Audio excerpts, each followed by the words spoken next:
Hi, Nikki. How are you? Antionette, happy to see you. It's a pleasure to be reconnected, even if just virtually. I know it's been a while since we've seen each other in person, but I'm excited on how we're just able to continue to connect virtually and honestly in different cities. And people will learn a little bit about our history as we have a conversation today. But I wanted to welcome you to the Reimagining and Redesigning podcast. The point of this podcast is to really talk about what are different opportunities we see to reimagine the world and really understand what's the power of equity and justice through a more kind of what's happening today, but also a futuristic lens. I tend to tell people a lot, all systems are by design, and that includes our systems of oppression, inequality, advantage, inequities, but that also means they can be redesigned. And so we are here to talk about how do we redesign, and particularly through your lens of the work you do around philanthropy and the work you do around, community convening and building a civil society and fellowships and more, right? And so I'm excited to talk to you more about that. I'm excited to talk with you about all of that. Perfect. I know you, but a lot of people may want to know, who is Nikki, right? So can you tell people a little bit about yourself and what systems you are working to reimagine and redesign? Well, let's get started with the basics. I am sitting in my hometown of Los Angeles, California. I was born here, actually born in South Los Angeles. I like to say that I'm an only girl of an only girl. Antionette, when you ask about systems, I often buy into the James Brown aphorism of "this is a man's world." We tend to design systems in and around men and male heirs. Patriarchies were built to support men. Women are, I believe, I'm biased in this way, as an only girl. We have all the tools to thrive in a society like this, even if it is one that's designed around our men and boys. And I guess to tell you a little bit more about me, my life's focus in the social sector, I like to call it that, as opposed to the non-profit sector, another kind of systemic framing. Right, right. I've run charitable foundations and I've run nonprofits. And for the past 5 years, I've had the pleasure of running the Civil Society Fellowship, which is a partnership of the Anti-Defamation League and the Aspen Institute. Our goal is to build civil discourse across difference, however you measure difference, ideology, geography, age, gender, religion, race. I love it. And, we're going to talk a little bit more about the Civil Society Fellowship because that's how we met, with me actually being a part of the inaugural cohort and having that honor and being able to work with you through that moment of transition and tension and growth in my own life, and really looking at like the dynamics of how do I learn with folks that not only have a backing similar as mine, but also folks that have different lived experiences and different ideologies, and how do we kind of grow together. So I'm excited to dive into civil society a little bit more. But first, I want to keep going a little bit more with you as a leader and influencer in the civil society sector. And I love that you called it like social impact and not nonprofit, because there's this mentality that nonprofits only exist to not make money, and removes the actual idea that nonprofits and social impact and social good organizations are here to make our world better for all of us. And so as a leader and influencer in this space and really pushing it to the world of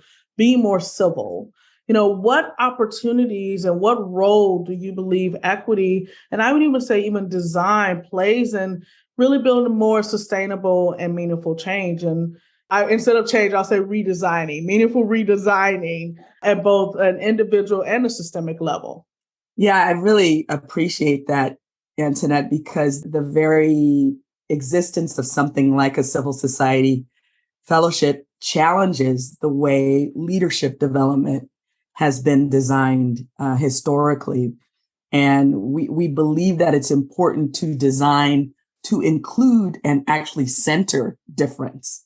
So as you know, in your inaugural cohort, we have people who voted differently in the 2016 and 2020 elections. And some of them talk about that openly. We design for geographical difference. one of your classmates is from Appalachia. Mm-hmm. And this is a part of the country that is generally not included in leadership development.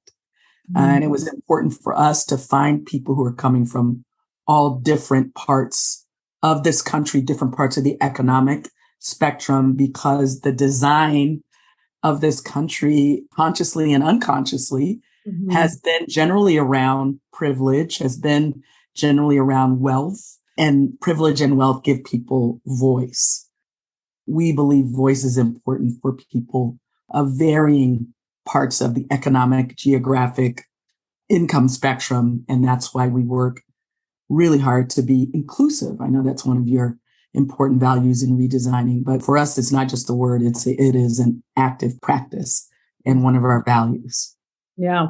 It's interesting you talking about like the understanding of privilege. And, I had this great training I went through with Groundwater Institute, and they talk a lot about, just this idea of advantage, but how that also shows up with you in leadership. I gave myself this mantra a few years ago where I said, Antionette, overcome your poverty of mind and poverty of spirit.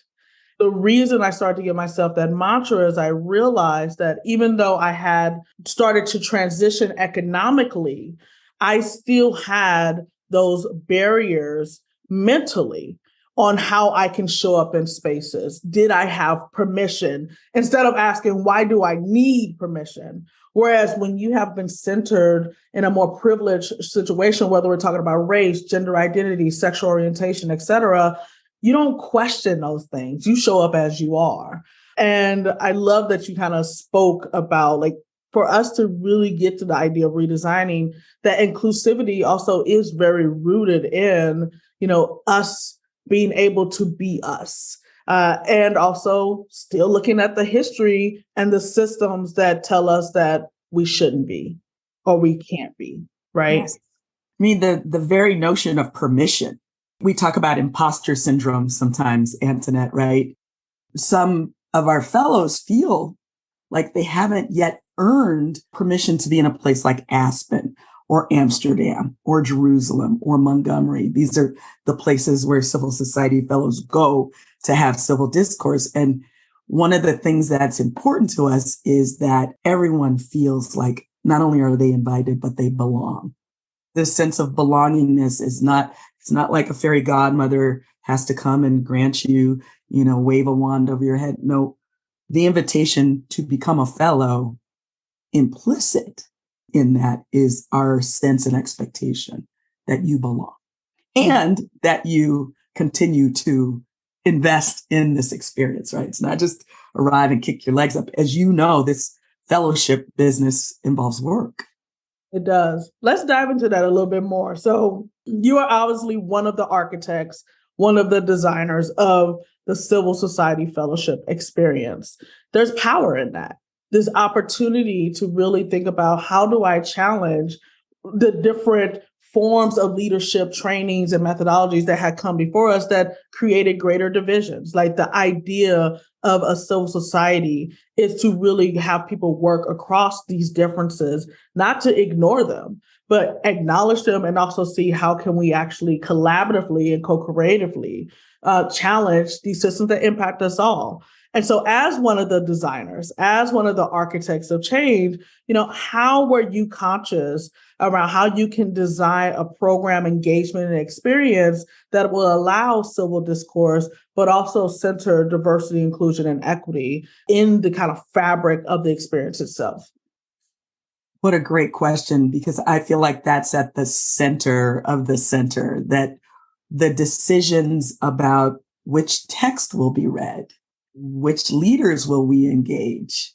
It has been a collaborative and a co-creative process, and not without differences of opinion, which shouldn't surprise anyone. So, for example, the Aspen canon is something that goes back to the mid-century, the middle 20th century. And naturally, that was informed by things like World War I and II.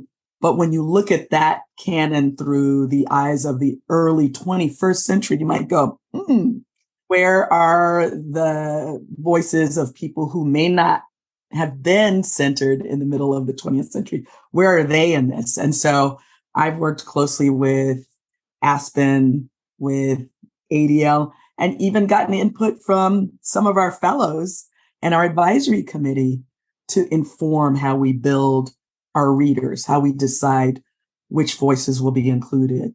So to give you a really concrete example, there are like 13 fellowships that are part of the Aspen Global Leadership Network. And up until your class, and even I think through your inaugural seminar, there were no women of color in that initial binder of readings.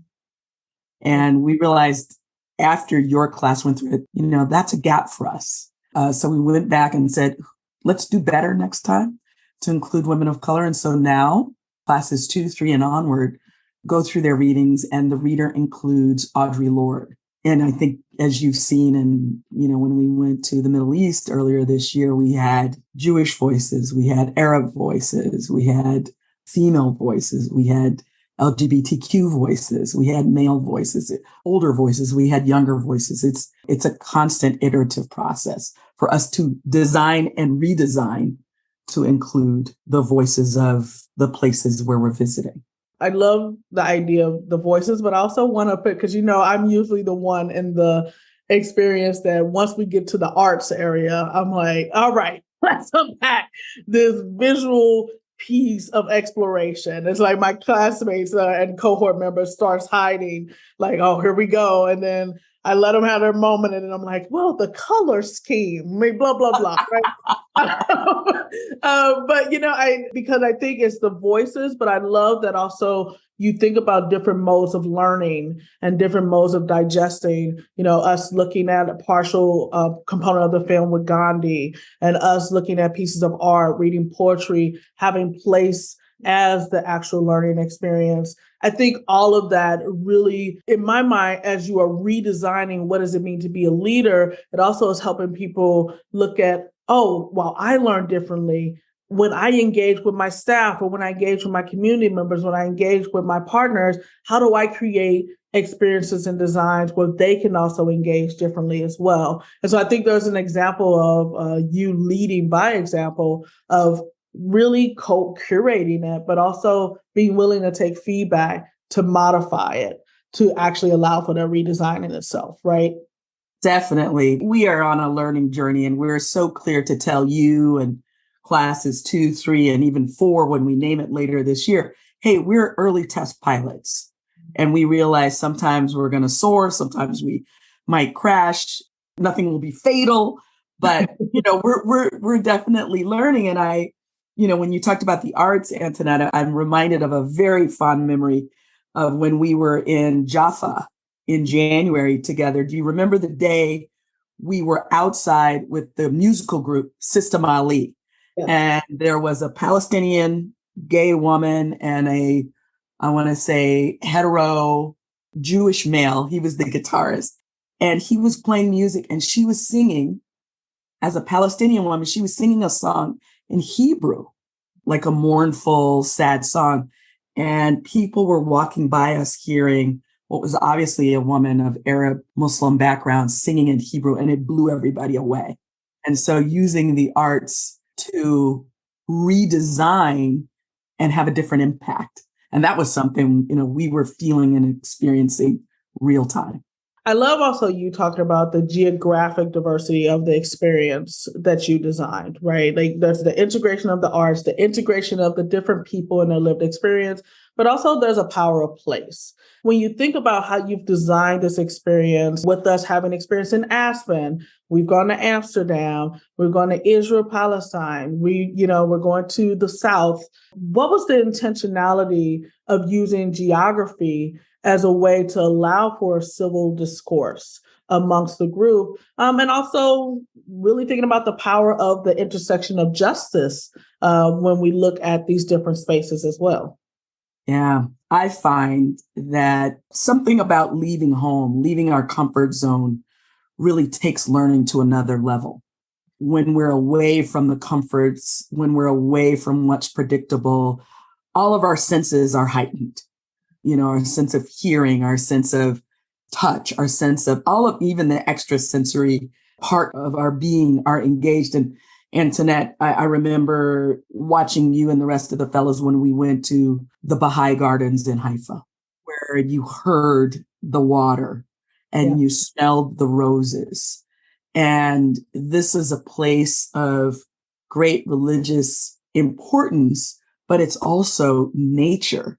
These gardens that inspire you to think about leadership in a new way.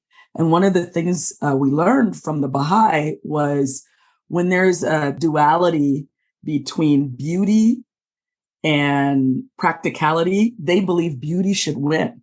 Beauty inspires and beauty calls us to our highest selves. And so when I think about justice, I think about getting our human selves as far away from scarcity and scarcity mindedness as possible. Because it's when we believe that there's not enough of something, or we believe that something's mine and not yours, that we're driven to great moments of divide and conquering and injustice and inequity. And so I was struck by that feeling in the Baha'i Gardens of being called into a higher level of thinking through our senses. What I also love that we learned about the Baha'i Garden was the intentionality of the design of that space, right? Because you talked about beauty, you talked about practicality. There was 2 points that really stuck with me. One, the garden itself was completely volunteer created and ran. And part of that experience of being in Baha'i was folks would literally come there to manage the beauty of that space. It was part of their own journey. But also when they intentionally designed the space, they were intentional about all of the plants, all of the materials, so that they showed diversity even in the plant choice, even in the natural element, because they wanted the natural diversity to symbolize the actual human diversity as well as animal diversity we have in the world. And there was so much power in that. And I think, as you stated, when we talk about justice, it is giving folks this ability to live in their diversity and not have to continually live in scarcity, but have liberation, to really be able to be who they are, to have that kind of outcome of, I'm me. There's no code switching. There's no, I have to change who I am for you to be comfortable. And I can still be a beautiful tree in that garden. And so I think there was a lot of power there.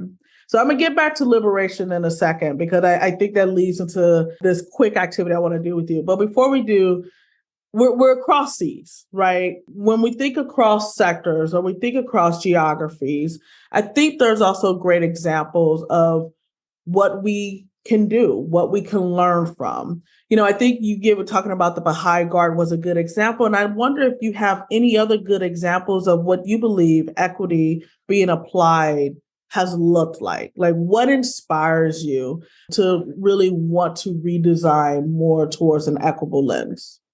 I'm going to go back to our trip from this past January, Antionette, and not to lean too heavily on our time in Israel, Palestine, but you'll recall the day we were in the West Bank and we met with a Jewish settler and a Palestinian activist who were working as partners from an organization called Roots. And I felt that there was a moment there where equity was on display, was in action, that they both spoke from their heart, recognizing that at any given time, they could be each other's enemy.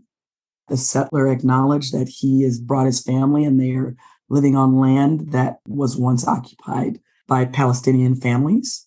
And the Palestinian activist talked about how enraged he was at one point with that settlement and how he's working to bring his Palestinian family members into contact with these settlers so that they can engage and hear each other in ways. So I think that's one example. Another example, perhaps even more poignant, was when we met with the parent circle. There was a Palestinian father and a Jewish mother who had each lost a child to the conflict. And they talked about how it would be easy for them to both be angry, mad and unwilling to engage, but yet they realized they were more powerful and more capable of dealing with their own grief by working in partnership. For me, those were human examples of equity in action, even after tragedy, even after true and measurable loss. What's so powerful about the last example is that, to me, they also showcase how they were reimagining and redesigning the grieving process. Yes. When we think about equity, and I talk about the definition a lot, equity is when outcomes are not predictable based on someone's identity. In this situation, they had one of their identities being grieving parents. The typical outcome you would expect would sometimes be anger, or they're not talking to each other. But they decided to really look at, how do we change this narrative so we don't continue to have other parents grieving, other sisters grieving, other, like family members and friends and communities. How do we actually come together to think about, how do we reimagine our actual community together, as opposed to only thinking about it separately? Yes. They were so effective, and you could tell they were really deeply listening to one another, almost finishing each other's sentences. But yes, that was a redesign. For sure. Absolutely. So I want to take a pause a bit.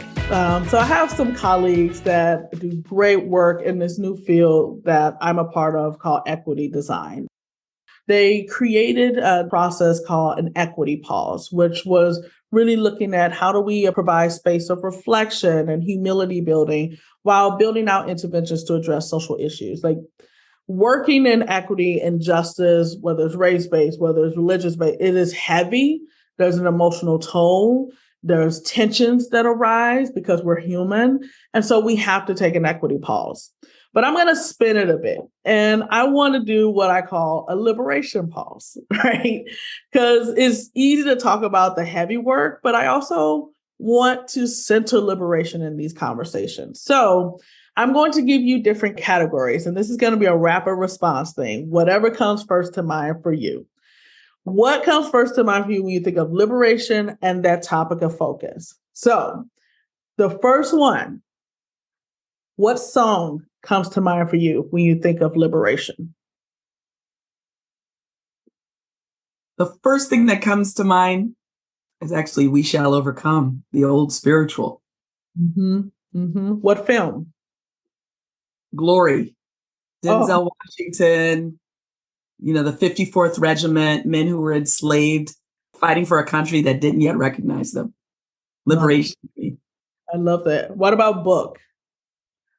The one that comes to mind first is a book by a shaman called The Four Agreements. Four Simple Agreements. Don Miguel Ruiz is his name. And the first agreement is be impeccable with your word. The second is don't take anything personally. The third is don't make any assumptions.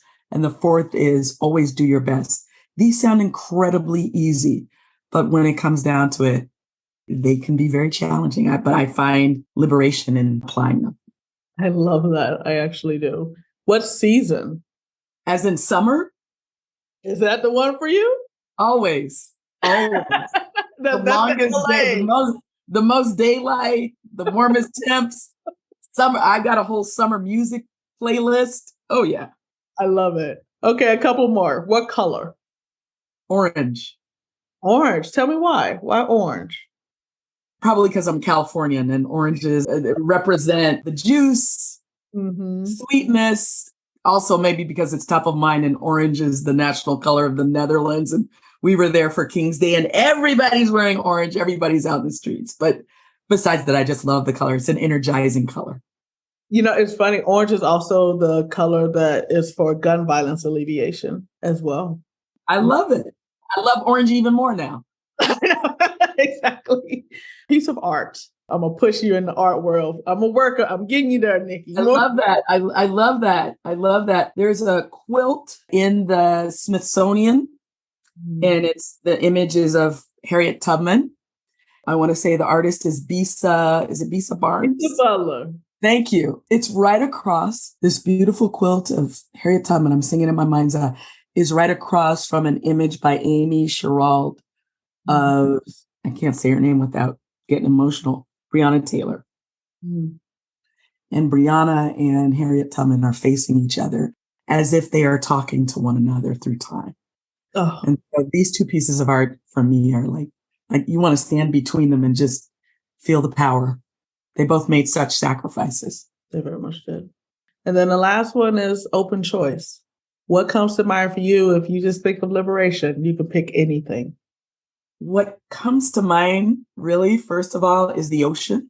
I'm drawn to the ocean, my earliest memories as a little girl, smelling the ocean, running towards the waves. But I'm also mindful of the ocean as a place, of the Great Crossing, the Middle Passage, and coming to a land that we had no idea what was in store for us as a people. Ways to squeeze freedom and liberation out of the bleakest and most oppressive conditions. Making a way out of no way. Powerful. Making a way out of no way. Exactly. Thank you. Thank you. So now I want to jump a little bit more into your background. So we talked about civil society, which is your world now. Like, you are the queen of that at Aspen. We adore you. And I don't think a lot of people know about your previous work. Like, I remember going and looking at your bio and going, I'm sorry, say what now? Because, I know Nikki, like, fellowship, like, boom. And then it's like, oh, Nikki was philanthropy queen and really also pushing for American truth and justice. Like, and some of the work you still do, right? But in a different positionality. Right now, as a former foundation lead, a current trustee for multiple organizations, you also was on the transition team for the new mayor. How have you been using that power to kind of influence equitable decision-making and making sure underrepresented and underinvested communities are heard and ultimately represented? Thanks for that question, Antionette. With our mayor, Karen Bass, our new mayor, first female mayor of the city of Los Angeles, we're super proud of her. In the earliest stages of her administration, the first 100 days, our transition advisory committee was meeting actively. One of the things that we noted, I volunteered for the small business committee because actually, as a small business owner, the ZWN Incorporated, named for my late grandmothers, it's through my small business that I act as a leader for the Civil Society Fellowship. And that's really important to me. And I'm grateful to ADL and Aspen for allowing me to structure my work, which pulls, just about every waking hour out of me for our 55, soon to be, hopefully 75, 80 fellows within this fellowship. That, leadership for me is certainly things that we've learned in school, but I've learned through the years, through my time in philanthropy, running the Reardon Foundation or being a leader at the California Community Foundation, or even now as managing director of the Civil Society Fellowship, that leadership is not inevitable. In other words, the act of leading and making decisions and applying wisdom, it's not something that we should assume just happens. I believe we have to wake up and make concrete and clear decisions about the outcomes we wish to generate. Fortunately, I've had lots of places to learn, certainly in school, but in work. As a fellow, I'm a Henry Crown Fellow of the Aspen Institute. For me, Antionette, I guess what I would wind up saying is that leadership is often uncomfortable, which is maybe one reason why we need to have boards of directors to help give us guidance, or friendly kitchen cabinets to save us, from poor decision making. But, I'm grateful to be in a place in my life where I'm leading, but also still learning. One of my favorite things to say is, if I'm the smartest person in the room, I'm in the wrong room. I need to constantly be stretching myself. And that's what fellowship does. It is a voluntary act that you and others and I've taken on to stretch ourselves in this leadership quest, in this journey to be more effective stewards of resources, whether that's human resources, financial resources, ideas. We are here to make our communities better. And do you see that showing up a bit in the role as trustees? Some of us have never had that opportunity to even be in that positionality. What does that actually mean for you? Being a trustee, being a board member, being a governor means acting on behalf of an institution, an idea, to help it lift off. If it's in a startup, I still think the Civil Society Fellowship is in its startup years. We're 5 years old, but we see a long road ahead. The notion of being a trustee and being a board member is, for me, about making a conscious decision there's a little paradox here, because in some ways you're supposed to be selfless and not act on behalf of yourself. You're not doing this for yourself. You're doing this for a broader cause or institution or community. But I have to apply the lessons I have learned, that I've acquired. So in that way, it is sometimes a little bit of a selfish act, but I'm always driven to try and give an example to be concrete. I'm on a new-ish board. The institution's not new, but I'm new. And we've just hired a new executive director. That search was one where we all brought our interests to the table. But at the same time, we had to sit back and ask, what is best for the greater good? Who is the person that's going to embody that most? Selflessness, selfishness kind of intersect. Especially growing up in the communities that I did. I grew up in a family that making $19,000 a year was the goal, right? And so now, because of the privileged rooms that I'm in, I also think about the legacy and my ancestors and the folks that are still here in my community that I'm bringing along with me. And as someone that also have had to think about the selection of a new leader, there's a power in that unless you've been in that seat, I'm not sure you fully understand. Depending on how you choose determines the direction and the impact and the scale of that work, in some cases, across generations. Yeah. There's some folks that when they're selected, they may stay for 15 to 20 years. That's a huge, huge responsibility. I remember I was on the Smithsonian's Cooper Hewitt Design Selection Committee for their executive director. Most people don't know that because I'm not good at updating my LinkedIn. I tend to do a lot of work behind the scenes, and then it's like, oh yeah, I did that. But I remember us having this real conversation of, do we need someone that's going to keep design the way it is? Do we need someone that's going to reimagine what the world of design looks like across the next, 50 years? That was a tension point. And of course, we had conversation of diversity of identities.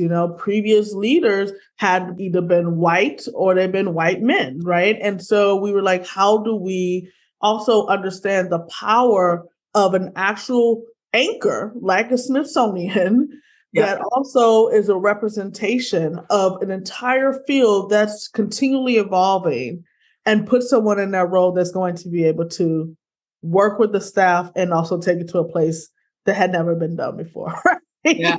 I mean, these are big decisions. They are big decisions. These are big decisions, and humans by nature, we can be risk averse. Mm-hmm. The very moment when you need to redesign, sometimes we default to what we know. And that's the moment where you really have to push through it and think about, hey, what are we here to do for our, not just with our ancestors in mind, of course, they're important, but with our children and their great-grandchildren. That liberation, right? Because we think about liberation sometimes only through what is impacting me.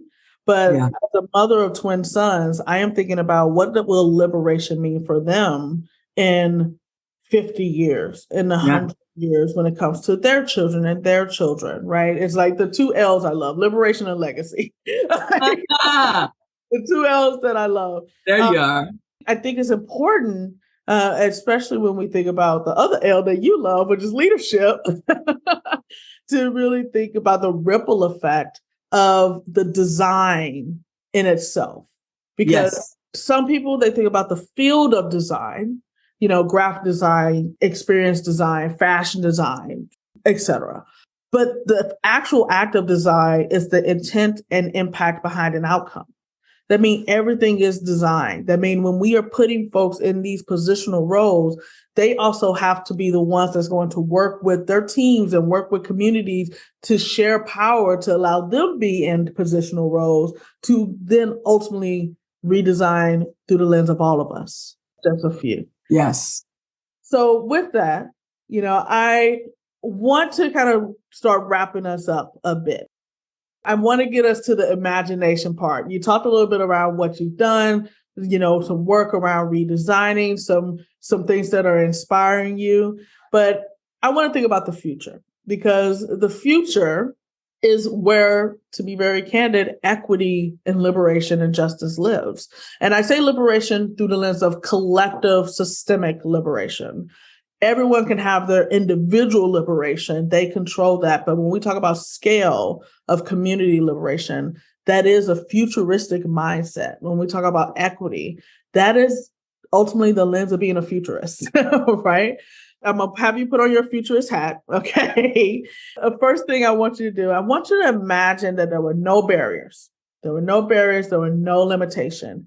And you could wave a magic liberatory equitable wand. What's one way you would transform your sector to be more inclusive and equitable? I would start to ask all the right-handed people to spend a day writing with their left hand. Or a week or a month, right? Or a week. The point is, take the most basic given in our lives and use that as a forcing mechanism to remind ourselves that there's certain habits and norms that we don't question. I have 3 brothers. One of them is left-handed, and I'm closest in age to him. So I remember him having to adapt to a world that was not designed for him. So I think the first thing we do with the magic wand is to go through the act of, wow, there are certain unquestioned things that are just done because they've always been done that way. In the Middle Ages, I'm told that left-handed people, their hands were tied behind their back and they were forced to write with their right hand. So there are things we can learn and there are things we can unlearn. Sometimes it's not comfortable, but humans are an adaptive species. So that would be the first act. And then I think on a more serious basis, Antionette, I would say that we should actively engage in imagination and writing and journaling and drawing, to bring the arts into it, about what this future looks like, and to engage, again, the senses, not just the brain, but the heart, the touch. And what does this smell like? What does it feel like? And what does it call up in us? We could take some things that we know very well now and write an alternative ending for that future. What ending would you write? We talked about Breonna Taylor. What ending could we write that would not have involved a loss of life?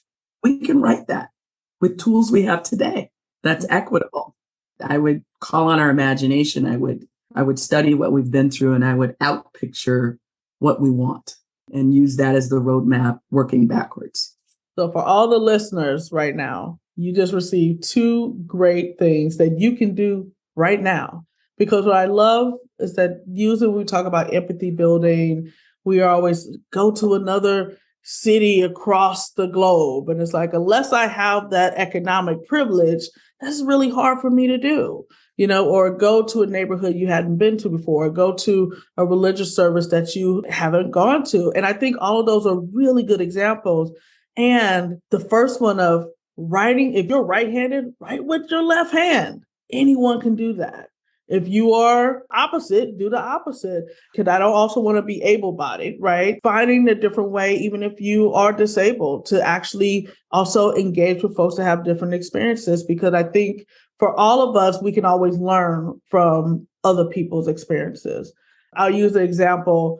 We used to do these immersives. We called Equity by Design immersives. And I remember we did one in Seattle, and it was intergenerational. We were looking at different topics such as mass incarceration, such as gentrification, health equity, not primarily, but at least have white privileged folks in the room, right? But then we also were intentional of having youth of color, namely Black and Latinx youth, in the room. And we were, of course, facilitating and managing how do we avoid harm in this situation. But I remember going to the table because there's an activity we have called Paseo Protocol. And one of the things we have them do was talk about their privileges. And I went to the table with these young Black men, and they were like, I don't have any privileges, right? And there's so much to unpack around that, because there's also the sadness that, you have this reality in your life that you don't see the opportunities that you do have. I think it's important to note the ones that are targeted or taken, right? But to have to live in this state of everyone's against me is harmful in itself. But I think also there's this reality that we, as you said, are so rooted in what we are considered normal or common sense, and never asking according to whom, according to what, that we don't see the privileges we are afforded.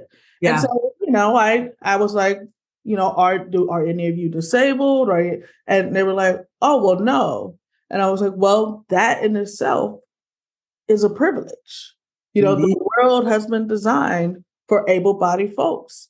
My grandmother is immobile. Prior to that, she had rheumatoid arthritis. We couldn't take her down steps. And I always noticed when there was no elevator available, right? Again, that first example was so powerful and something that we all can do. But then what does it look like to retell a story? What does it look like to imagine a different ending?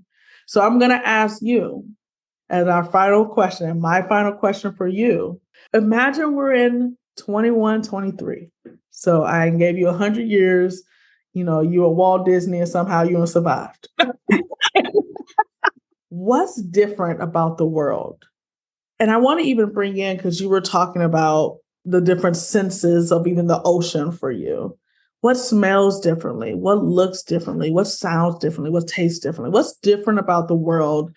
How has it been reimagined and redesigned that gave you a space for joy and liberation? We have learned to defy the limits of the environment in a way that we can transport ourselves even more instantaneously. Yeah, Jetsons or Star Trek, that we can time travel in ways that allow us. I'm channeling one of my favorite authors, Octavia Butler, the late sci-fi writer, that we can go forward, we can go backward. We can go backward, we can go forward in time to be better students, leaders, and informants, and how we do design systems. I was riveted by the story of the submersible that went down to see the Titanic, probably because like I told you, I love the ocean. I'm also a scuba diver. Under current conditions, I have no desire to be 3 miles down with a rusted old shipwreck. But I do value the notion of curiosity and learning and science. And so what I hope will be different 100 years from now is that we will be a more curious species, that we will be wanting to visit people in faraway places on the planet and beyond the planet and learn and listen, and that we will not have a monotheism or a mono in any way. We're truly learn to live and love the multiple, the plural, that we can't live without it. That is, some people have suggested diversity and equity are superpowers, not like nice to haves. I love that. Curiosity. And I will also add curiosity without harm, right? Curiosity without harm. Yeah. Yeah. We're not going to be curious and torture anything or hurt anyone. I hope not. But yeah, it's not get the magnifying glass and burn things up. Not that, but get the magnifying glass to see things more clearly and to bring things into focus. But you mentioned empathy earlier, and there's a fellow in the third cohort of civil society whose venture, his community project, is to build empathy between humans more readily. And I would hope that in 100 years, we've learned that and then some. Well, thank you, Nikki, for joining me on the Reimagine Redesigning podcast. And I also wanted to say thank you for actually reimagining and redesigning with me, because this is an ongoing journey and it has truly been an honor. Well, it's been my honor to be on this journey with you. It's so far from over. It'll never be over.